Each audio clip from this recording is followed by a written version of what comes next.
Everybody, it's JetsCentral coming back with some breaking NFL news that just came out like 1 minute ago. So the Cleveland Browns went out and released outside linebacker Jamie Collins, saving over $10 million against the cap. So Collins is a good player. He's not a great player. He's not a excellent player, not in the least. He's definitely not what he once was with the Patriots. I mean, he was excelling with the New England Patriots before he, obviously was traded by the team to Cleveland.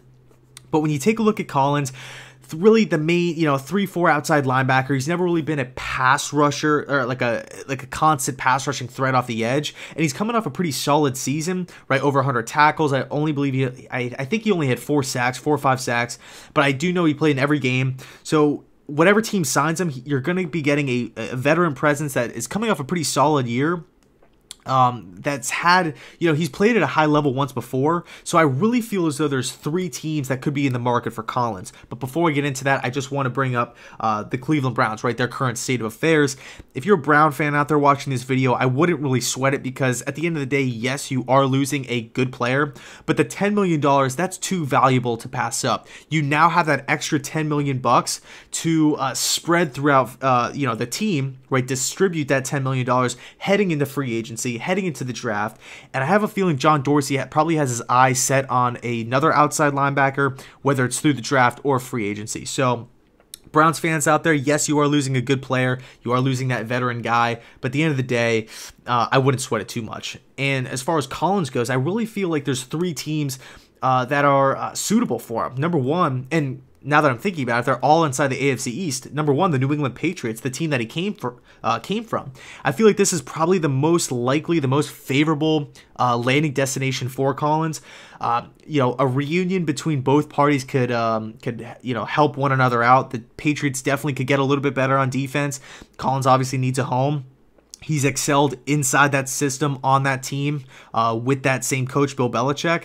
And on top of that, he also knows the division as well. The Patriots are getting him at a lower price than what he initially thought he was worth. That's why he ended up getting traded in the first place. He kind of overvalued himself. The Patriots said, no thanks, you're not worth it, see ya.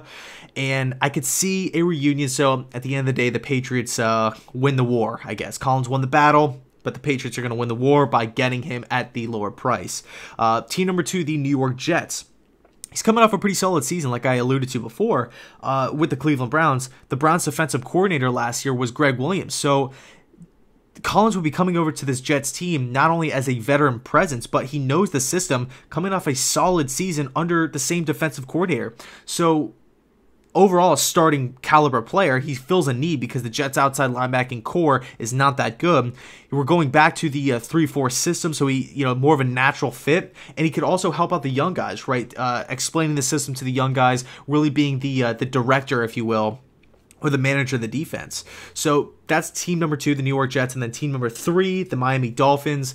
I look at the Dolphins, they're just completely talent deprived on defense. They have some nice pieces like Minkah Fitzpatrick, Xavier Howard, Kiko Alonso, but when you take a look at Miami's overall defense, I think that Collins would be a nice fit because he'd be coming into the organization without, he's not going to be coming in saying, hey, pay me $12 million a year, pay me $14 million a year, anything crazy like that. He's going to be coming in at a lower price tag. Brian Flores being the new head coach of Miami, O'Shea, the new offensive coordinator coming down from New England. Both of those guys coming from the Patriots. They have a lot of experience working with Jamie Collins. At least Flores does on the defense side of the football. He was the linebackers coach for New England. So there could be that there is that connection there, and there could be something. So those are the 3 teams that I would be on the lookout for: Dolphins, Jets, Patriots, as possible landing destinations for Jamie Collins. Let me know your thoughts down below in the comment section. And like I said before, if you're a Brown fan out there watching this video, I wouldn't hang your head. I know it sucks losing a good player. I know it does. I've been there. But the $10 million is nice. Don't sweat it. You guys are going to be fine. You guys are going on the uprise. So, yeah, let me know down below in the comment section. Thanks so much for watching. And as always, go Jets.